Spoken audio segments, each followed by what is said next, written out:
Imagine being strapped down, naked to a board with your arms and legs secured by straps, and you have no idea what is happening or being done to you. This is exactly what a newborn infant boy goes through and experiences before having a piece of his genitalia cut off. Hello, my name is Michael, and today I'm going to talk to you a little bit about why I feel and believe that circumcision should not be done on infants, and it should wait until a young man is old enough to make that informed decision before having a piece of his foreskin cut off. Circumcision is a practice that has been around for thousands of years and has been done for religious reasons as well as also aesthetic reasons. There are many arguments for newborn circumcision, but this speech will pose the argument against it. Circumcision has been shown to prevent penile cancer, but this occurrence of this type of cancer is fewer than many may think. Also, this procedure helps prevent some sexually transmitted diseases, but this is also an argument that can be countered as well with the use of proper protection. The foreskin has a purpose and is not as dirty as many people make it out to be. The actual procedure of cutting off this foreskin can be a painful and terrifying experience, especially for a newborn new to this world. It is important to be educated before cleanliness and aesthetic reasoning in making such a decision as circumcising your boy. One point is circumcision aids in the prevention of cancer, penile cancer to be precise. Well, Dr. Schoen, a contributor to the Journal of College of Family Physicians of Canada, states that this is a disease that affects around 1,200 men annually. Note how I said men, not newborn, not teenagers, not infants. This is a very low number when you compare the rates of breast cancer to penile cancer. There are thousands, if not more, of women affected by breast cancer every day.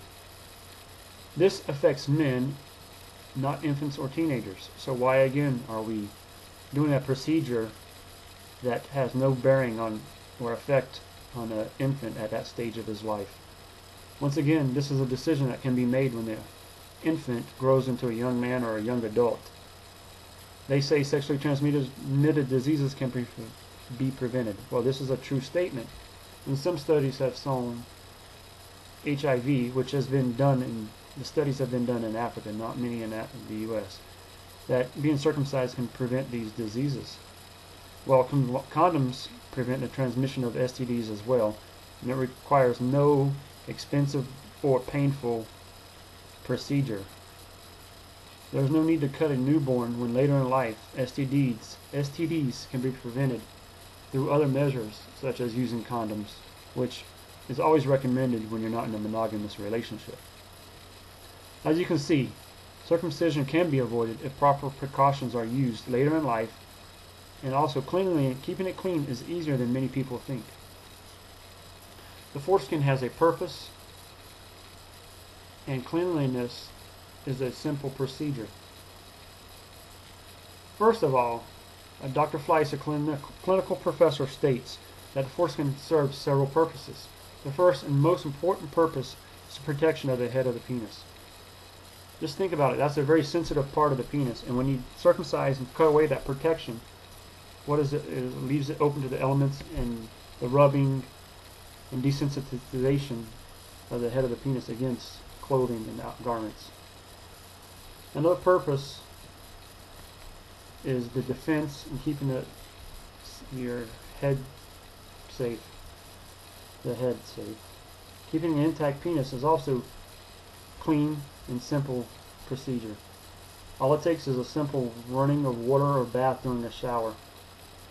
Pull back the foreskin and use some soap very mildly with rinsing. It does not take much.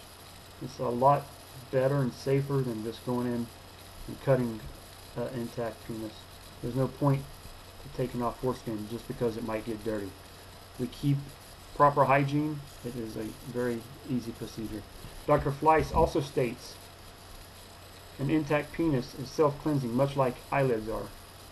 Your eyelids, they clean your eyeballs and they keep them moist. So that's pretty much the same process that a foreskin does for the penis. Now that you understand a little bit more about the purpose and the cleanliness of foreskin, I'll inform you on the actual procedure, which there are many videos out there that you can Google and YouTube that show you the actual procedure, which I won't go in to detail, as it's pretty gross right now. But there are several devices used.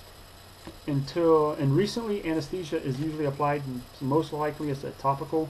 Sometimes, back when I grew up, back in the 70s, it was not used very often. They just used a little bit of sugar water and a pacifier and just pressed on with the procedure.